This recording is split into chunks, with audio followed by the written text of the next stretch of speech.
محفل میلاد تو رسول اللہ کے آنے کا شکر ہے.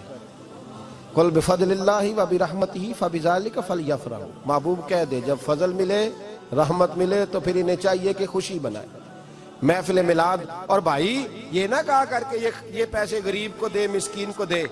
محفل میلاد کی ہوتی ہے. ہم بتاتے ہیں کہ یہ وہ دن ہے جس دن آ کے میرے نبی نے بیوہ کی بات کی ہے, غریب مسکین لاچار غریب کی بات کی. یہ محفل میلاد غریبوں کے جلسے کا نام ہے. اعلیٰ حضرت فرماتے ہیں ہم غریبوں کے آقا پہ بے حد درود, ہم فقیروں کی ثروت پہ لاکھوں سلام. یہ میلاد غریبوں مسکینوں یتیموں بیواؤں کے نام کا جلسہ ہے. شکوہ ہے مجھے اس جلسے سے. جلسہ تو میلاد کا ہو پر صدارت چودھری کر رہا ہو, صدارت مالدار کر رہا ہو, وڈیرا کر رہا ہو, کوئی ضرورت نہیں.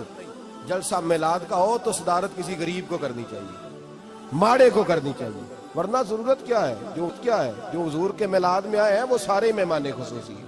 کوئی عرض نہیں, کچھ نہیں ہونے لگا, کوئی نہیں کھا جاتا. چھوڑیں اس چیز سے باہر آئے تو یہ تو شکر ہے. اور یہ تذکرے جتنے میلاد کے تذکرے ہوں گے اتنی غریبوں کی بات ہوگی, اتنی اسلام کی روح کی بات ہوگی, بیوہ کی بات ہوگی. اور صحابہ تو اس دور میں لوگ کہتے ہیں صحابہ میلاد کرتے تھے. میں نے کہا چلو تمہیں سمجھ تو نہیں آنی پر سمجھا دیتا ہوں. صحابہ تو اس وقت کرتے تھے جب کرنا تھا ہی بڑا مشکل. اب تو مشکل نہیں نا. صحابہ تو تب کرتے تھے جب کیا جا سکتا ہی نہیں, بڑا مشکل. سنو ابن شام اٹھا کے دیکھو, سیرت کی کتابیں پڑھو. نبی پاک صلی اللہ علیہ وسلم کے صحابہ قریش مکہ کے ظلم و ستم سے تنگ آ گئے. حضور نے بعض مجبوروں بے کسوں کو اجازت دے دی حبشہ ہجرت کر دی. حبشہ چلے گئے. حبشہ جب پہنچے تو ان میں حضرت جعفر طیار بھی تھے, حضرت علی کے بھائی, اور ایک گروہ تھا پورا صحابہ کا جو حبشہ گیا. قریش مکہ نے وہاں پر بھی آرام سے نہ بیٹھنے دیا. پیچھے سے کچھ سردار گئے, جا کے چھیڑا, کہا یہ ہمارے بھاگے ہوئے غلام ہیں, ہمارے بتوں کو برا کہتے ہیں, نیا دین انہوں نے اخذ کر لیا ہے, ہمارے حوالے کر دو.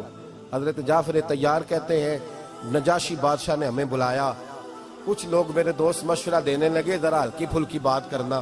کہتے ہیں میں نے کہا میں ہلکی کیوں کروں, میں تو کھل کے کروں گا, کھل کے مصطفیٰ کے تذکرے. حشر تک ڈالیں گے ہم, حشر تک پروگرام بتایا, حشر تک ڈالیں گے ہم. پیدائش مولا کی دھوم, دم میں جب تک دم ہے ذکر ان کا سناتے جائیں گے. فرمایا میں ہلکی بات نہیں. حضرت جعفر نے نجاشی بادشاہ کے دربار میں کھڑے ہوئے, اسلام کی غربتوں کا عالم, غربتوں کا, ابھی مکے میں رہنے کو جگہ نہیں, مکے والے ستاتے ہیں, مدینے ہجرت ہوئی نہیں. حبشہ گئے تو وہاں پہلے ہی کافر پیچھے پہنچ گئے. اتنے کٹھن حالات, اتنے برے اور کڑے وقت میں نجاشی کے دربار میں جب نجاشی بادشاہ نے جناب جعفر سے پوچھا کہ یہ کہتے ہیں تم نے دین بدل لیا ہے, تم باغی ہو گئے ہو, نئے رستے پہ لاگو, بتاؤ.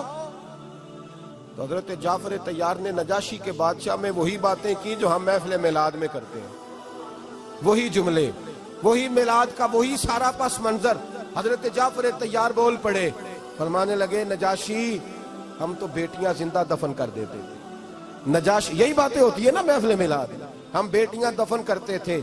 کسی کا عورت کا خامد مر جاتا تو اس عورت کو بھی ساتھ دفن ہونا پڑتا, اس کی زندگی مردے جیسی کر دی جاتی. بہنوں پہ ظلم ہوتا تھا, بیٹیوں کو جائیداد میں حصہ نہیں ملتا تھا.